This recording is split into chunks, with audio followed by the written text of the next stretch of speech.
నిరంకుశ ప్రభుత్వం ఇవాళ తెలంగాణలో కొనసాగుతా ఉంది. రేవంత్ రెడ్డి గారు ప్రజాస్వామ్యబద్ధంగా ప్రజలెన్నుకున్నటువంటి ఒక ముఖ్యమంత్రి కాదు. తాను ఒక నియంత, పోలీసుల పదగట్టాల కింద ప్రజల యొక్క ఆకాంక్షలను అణచివేయచ్చు అనేటువంటి ఒక దుర్మార్గమైనటువంటి ఒక వైఖరిని వాళ్ళు అవలంబిస్తూ సికింద్రాబాద్ బచావో, సికింద్రాబాద్ అస్తిత్వాన్ని కాపాడాలా, సికింద్రాబాద్ సంస్కృతిని కాపాడాలా, పెద్దలు గౌరవనీయులు శ్రీ తలసాని శ్రీనివాస్ యాదవ్ గారి యొక్క నేతృత్వంలో ధర్నాలకు కాదు పిలిపించింది, దొమ్మీలకు కాదు పిలిపించింది, గాంధీ పద్ధతిలో ఒక శాంతి ర్యాలీ, అది కూడా అన్ని రాజకీయ పార్టీలను, కుల సంఘాలను, వ్యాపార సంఘాలను శాంతి ర్యాలీగా ఒక కార్యక్రమానికి పిలుపునిచ్చినారు.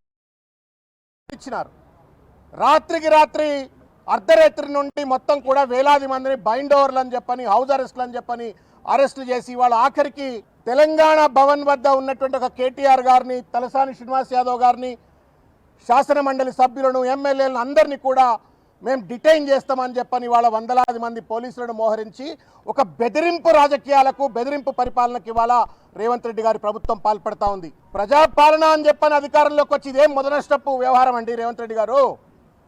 ప్రజాపాలన అని చెప్పని అధికారం వచ్చి జై సంవిధానం చెప్పని రాజ్యాంగం పట్టుకొని దేశమంతా తిరుగుతూ రాజ్యాంగాన్ని ఖూనీ చేస్తూ కనీసం ఒక శాంతి ర్యాలీ కూడా చేసుకునేటువంటి ఒక హక్కు లేకుండా ఇది ఎక్కడ నిరంకుశ పాలన కొనసాగిస్తున్నావు రేవంత్ రెడ్డి అని చెప్పని ఇవాళ మేము ప్రశ్నిస్తూ ఉన్నాం సికింద్రాబాద్ ప్రజల పక్షాన. నువ్వు చేసిన జిహెచ్ఎంసీ డీలిమిటేషనే ఒక అన్యాయం, అనైతికం, ఒక అరాచకం. 650 స్క్వేర్ కిలోమీటర్లు ఉన్నట్టుగా హైదరాబాద్ను నీ తాత జాగీర్ అయినట్టుగా దాదాపు 2050 స్క్వేర్ కిలోమీటర్లను పెంచేసి ఇష్టం వచ్చినట్టు గూగుల్ మ్యాప్ల మీద డీలిమిటేషన్ చేసినావు.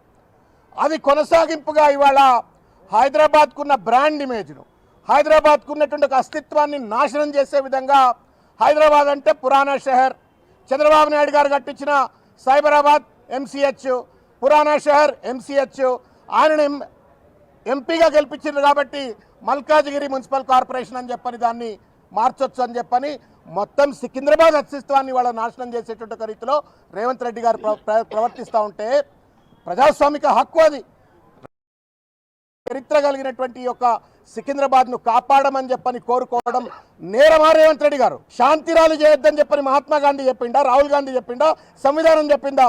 ఇది ఎక్కడ అనుముల రాజ్యాంగమా, అంబేద్కర్ రాజ్యాంగమా? నేను అడుగుతా ఉన్నాను రేవంత్ రెడ్డి గారిని, ప్రజాస్వామ్యం లేదా?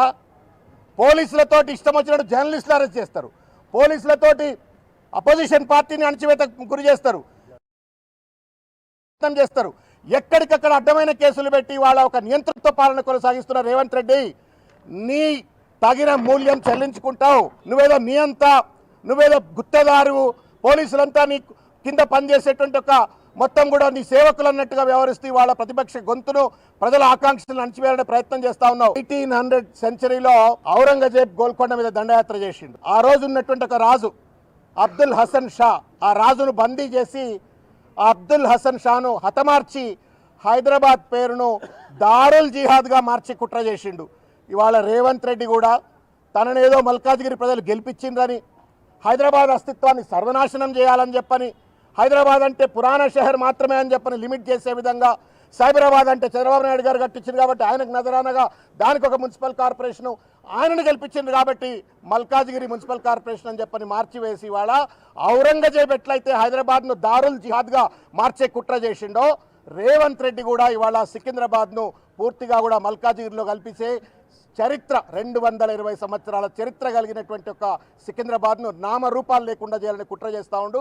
నిరసన మా హక్కు, రాజ్యాంగం ఇచ్చిన ఒక హక్కు ఇది. ఈ హక్కును కాలరాసేటువంటి ఒక ఔచిత్యం ఎక్కడదని చెప్పని వాళ్ళ ప్రశ్నిస్తూ, నువ్వు ఎన్ని పోలీసుల పదగట్టాల కింద కేసులు పెట్టినా, అణచివేతకు గురి చేసినా సికింద్రాబాద్ ఆకాంక్షను మాత్రం వదిలిపెట్టాం. ఏ పోరాటాన్ని కంటే ఆ పోరాటానికి మేము సిద్ధమై కొట్లాడతామనే విషయాన్ని తెలియజేస్తాం.